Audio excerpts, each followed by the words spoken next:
चलिए फिर शो की शुरुआत करेंगे और बहुत ही ख़राब स्क्रीन मतलब आप होप कर रहे हो कि 1-2 घंटे में मामला ठीक हो जाएगा तो अलग बात है। लेकिन आज पूरा दिन वैसे भी जैसे हम लगातार बात कर रहे हैं, काफ़ी थकाने वाला, काफ़ी ड्रेन करने वाला हफ्ता ये रहा है। और बजाज फाइनेंस की वजह से पूरे बाज़ार में एक ब्रेकडाउन आज सुबह हम ये सेंस कर रहे थे वैसे कि बजाज फाइनेंस का मूव, हालांकि बजाज फाइनेंस खुद 5% गिर कर वहीं रहा, लेकिन सेंटिमेंट ख़राब हुआ इसमें। और निफ्टी ने आज आखिरकार सीरीज़ का लो हिट किया, तोड़ा उसको इनफैक्ट, और सिग्निफिकेंटली तोड़ा 76 पॉइंट से। हालांकि अब उस लेवल पर हम वापस आए हैं। और आज का सबसे डिसअपॉइंटिंग फैक्ट रहा बैंक निफ्टी। बैंक निफ्टी ने एक ट्रेड दी सुबह लॉन्ग साइड की, लेकिन उसके बाद जब वो टूटा तो उसके बाद देखिए किस तरीके से गिरावट हुई। 56,500 भी तोड़ दिया हमने। हालांकि अब हम वापस उस लेवल के ऊपर हैं। मिड कैप और स्मॉल कैप, क्या भारी गिरावट आपको यहाँ पर देखने को मिलेगी। मिड कैप और स्मॉल कैप दोनों इंडेक्स, मिड कैप 1.5% नीचे, स्मॉल कैप तो 2% नीचे अब आपको ट्रेड करता हुआ दिखाई देगा। और एडवांस डिक्लाइन देखिए कितनी ख़राब है। एक चीज़ क्लियर है, ये मार्केट में अर्निंग सीज़न बाकी सब चीज़ों पर हावी पड़ रहा है, और ज़्यादातर अर्निंग सीज़न जो है वो ख़राब की तरफ झुकाव ज़्यादा है अच्छे के बजाय, उसका एक इम्पैक्ट है। श्रेया वीर, गुड आफ्टरनून। Good afternoon. बिल्कुल ख़राब सेशन आज का, और जिस तरीके से टूटे हैं बड़ा क्वेश्चन मार्क, क्योंकि सिर्फ चौतरफा बिकवाली आज मार्केट में देखने को मिल रही है। सिर्फ अगर फार्मा हेल्थ के स्पेस को छोड़ दे तो सारे ही सेक्टर्स इन रेड कारोबार करते हुए नजर आएंगे। मिड कैप और स्मॉल कैप जिस तरीके से आप मेंशन कर रहे थे टूटा है और ब्रेथ ख़राब है। लेकिन आपने भी जिक्र किया बजाज फाइनेंस, सुबह भी आप बात कर रहे थे, आपने सेंस कर लिया था कि बजाज फाइनेंस के नतीजे भी वहाँ, उन्हें कॉमेंट्री तो ख़राब ही थी। तो आपने सुबह भी बोला था उसकी वजह से आज मूड माहौल ख़राब होगा, वो दिखा हमको। लेकिन सवाल ये कि सिर्फ वही वजह है बजाज फाइनेंस की वजह से ही मार्केट का सेंटिमेंट ख़राब है? क्योंकि देखिए इंडिया और यूके के बीच भी एफटीए साइन हो गया, उसके बावजूद हमने कोई तेज़ी नहीं देखी, उसका कोई पॉजिटिव असर फिलहाल तो मार्केट पे नज़र नहीं आ रहा। तो बड़ी तस्वीर ये है कि रिजल्ट के कारण ही हम गिर रहे हैं, बजाज फाइनेंस जैसे स्टॉक के कारण ही सेंटिमेंट ख़राब हो रहा है। क्या कहते हैं आप? बिल्कुल बिल्कुल। देखिए श्रेया, क्या होता है कि बजाज फाइनेंस एक, वो सरकार बोलते हैं ना, सरकार एक, वो अमिताभ बच्चन के बारे में कि वो एक आदमी नहीं है, वो एक सोच है। उन पर अटैक करना मतलब एक सोच पर अटैक करना। तो बजाज फाइनेंस एक स्टॉक नहीं है, बजाज फाइनेंस भारत की बाज़ार की नब्ज़ है। और आज सुबह हमारी बात हुई थी, जब हम सुबह देख रहे थे कि गिफ्ट निफ्टी क्यों इतना नीचे है, गिफ्ट निफ्टी क्यों इतना नीचे है, एक बहुत समझ में नहीं आ रहा था ना उस समय, लेकिन उसका कारण यही था।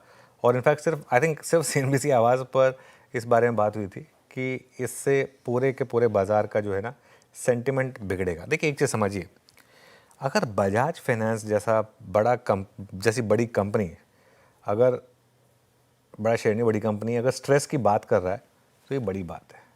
और टू व्हीलर, ये ऑटोज़ में, एमएसएमई में, इनमें स्ट्रेस की बात कर रहे हैं। आप देखिए, आप किसी भी क्रोमा स्टोर में वॉक इन करिए, किसी भी विजय सेल्स में वॉक इन करिए, या कहीं भी वॉक इन करिए, सबसे पहले आपको बजाज फाइनेंस का काउंटर दिखाई देगा। और प्रेशर कुकर से लेकर और गाड़ी तक सब फाइनेंस करता है बजाज फाइनेंस। तो बजाज फाइनेंस को एक एक चीज़ की नब्ज़ पता है। मोटरसाइकिल हो, साइकिल हो, टॉय साइकिल हो, एरोप्लेन छोड़ के बाकी सब फाइनेंस करता है ना बेसिकली।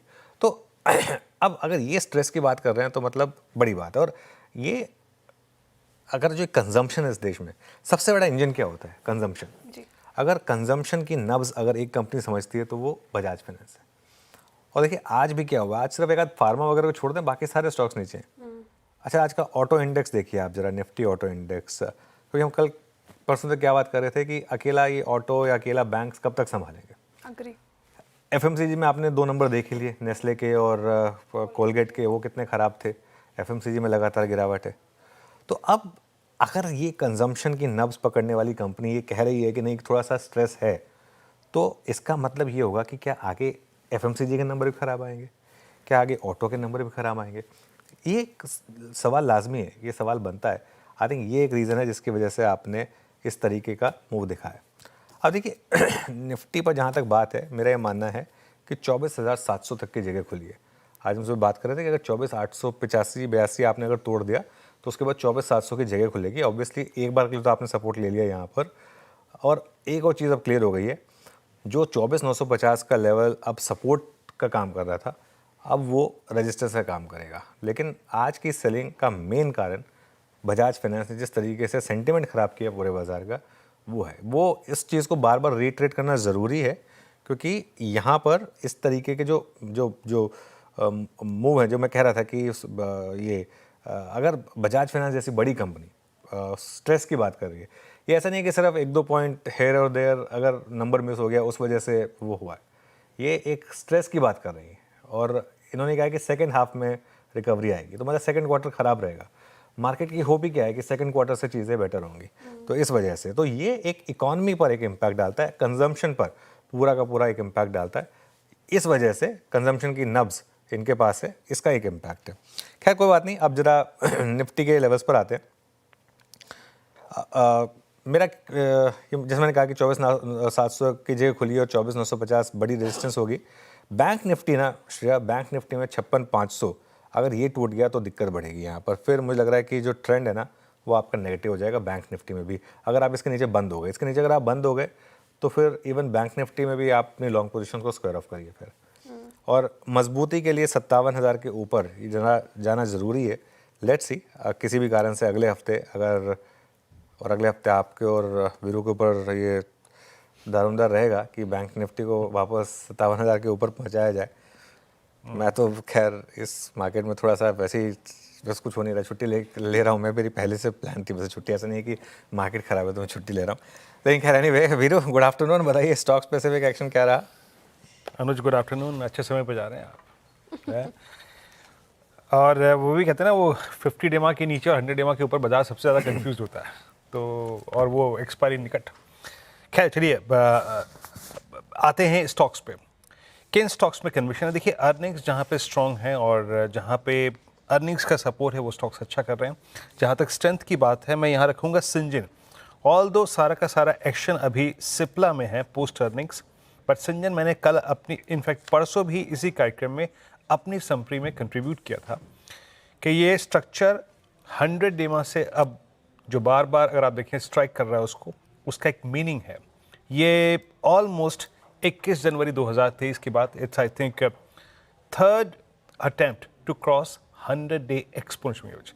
क्लियरली स्क्रीन पे शॉर्ट कवरिंग है, 100 डेमा के आप ऊपर हैं और क्लोजर टू एक्सपायरी अगर ये शॉर्ट्स और एग्जॉस्टेड फील करे, क्योंकि फार्मा में स्ट्रेंथ आ रही है, तो ये स्टॉक एक अच्छे मतलब प्लेसमेंट में नजर आ रहा है। नेक्स्ट सप्लाई जोन इसका आता है करीब करीब 716 के आसपास, जहां पे 200 डे एक्सपोनेंशियल एवरेज है। मैं सिर्फ यहां पे लेवल्स और स्टेट्स बता रहा हूं। अच्छी शॉर्ट कवरिंग, 100 डेमा पार और 200 डेमा ऊपर खड़ा है। उसके बाद देखिए आइएगा आप एल्केम, फार्मा स्पेस में ही एल्केम जो लोअर ट्रेजेक्ट्रीज में कुछ ऑप्शंस और फ्यूचर्स में एक्टिविटी नजर आई, वो थी एल्केम। केस यहाँ भी वही है, 100 डेमा के ऊपर लोअर लेवल से बहुत स्ट्रॉन्ग बाइंग इमर्ज हुई आज। और हालांकि डेरिवेटिव्स में अगर आप देखें उतनी बड़ी शॉर्ट कवरिंग नहीं है, बट क्रिटिकल क्या है? क्रिटिकल ये है कि इसका वो क्लासिकल राउंडिंग बॉटम या फिर आप इसे एक कप एंड हैंडल को मान के चलिए, उसका ब्रेकआउट होगा 5050 के ऊपर। तो एक एल्केम फार्मा स्पेस पे इसको नजर रखिएगा और एक सन फार्मा भी लोअर ट्रेजेक्टरीज में आज इसका ओआई बिहेवियर अच्छा है। दरअसल सन फार्मा का केस अलग है।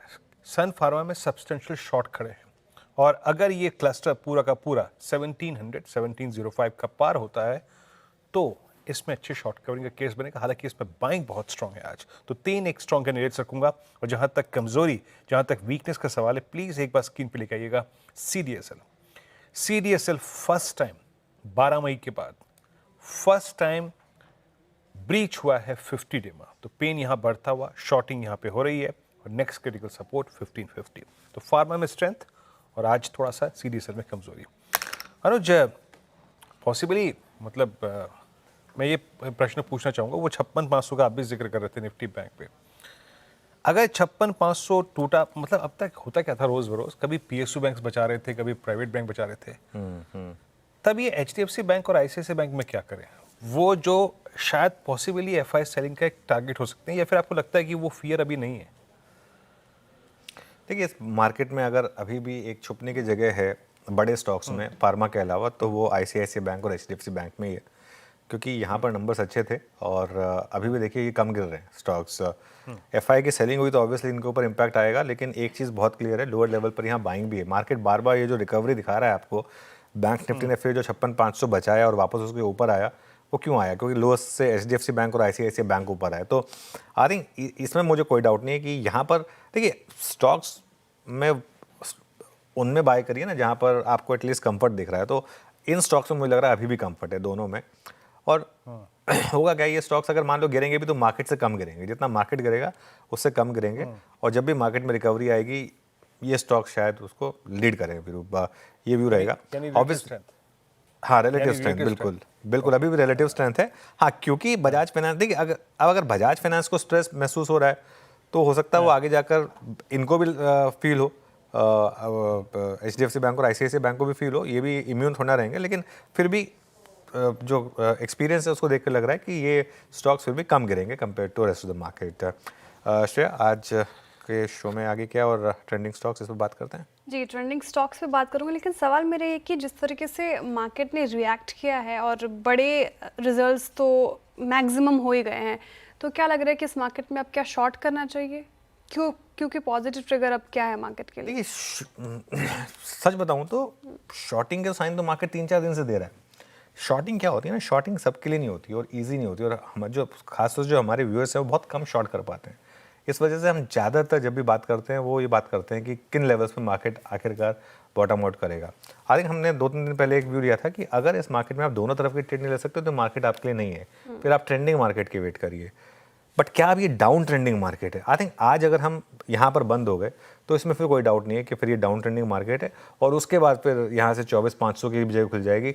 एक अप्रोच अब ये हो सकती है कि 24,950 के स्टॉप के साथ आप सेल ऑन रैली अप्रोच करें इस मार्केट को, क्योंकि जो अर्निंग सीजन है उसने क्लियरली मार्केट के ऊपर बहुत इंपैक्ट डाला है। एग्जैक्टली। चलिए अब आगे बढ़ते हैं शो में और ट्रेंडिंग स्टॉक्स की बात करते हैं। मार्केट का मूड माहौल काफ़ी ख़राब तो शुरुआत